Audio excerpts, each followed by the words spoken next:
Well, he's a familiar face with plenty of pace. Gareth, Swansea City reunited with Paul Anderson.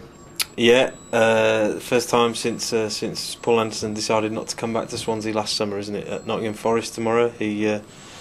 Swansea wanted him back after such a successful loan he had at the Liberty last season, scoring 10 goals I think it was, and playing a big part with his pace that you mentioned. Sort of gave Swansea a different dimension last season. Sadly, he opted for Forest on a season-long loan there. He's on Liverpool's books, of course. And so far, his time at Forest, I think, has been troubled by a couple of major injuries. But he's fit now and going well apparently. And it's going to be a test for Alan Tate and co this weekend. Not the only test for Tate on the Swansea defence. I mean, Forest have got some excellent attacking players as well. Yeah. I mean, there's Rob Earnshaw. Everybody around here knows about him, of course, with his Cardiff connections and being a Welsh international. I think he's got 8 in 9. 14 goals in all in something like 22, 23 starts, I think it is. So he's been a good signing, but that's what you'd expect for 2.75 million, I think it was they paid for him.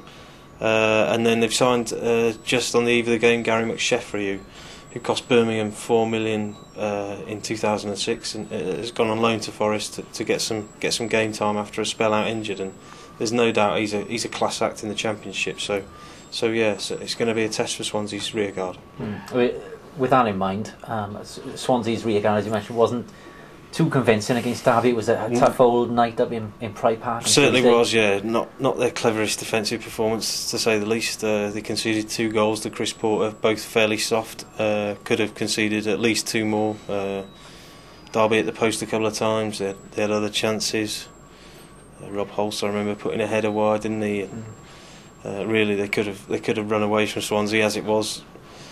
Martinez's team battled back, and thanks to Gorka Pintado's late goal, they came away with a point, which was a real bonus the way the game went. Excellent. And what about team news as well going into this game? Swansea got a couple of injury problems.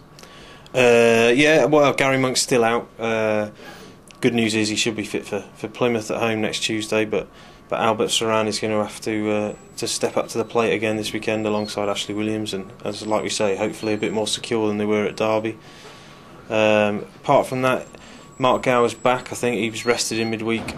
The question now is whether people like Jordi Gomez and Nathan Dyer might get a rest. Played a lot of games lately, and I think Martinez is certainly considering that idea. Possibly Darren Pratley to come back in as well after his a couple of appearances from the bench this week. Excellent. So Swansea raided the Rams on Tuesday night. Let's hope they chop down Forest.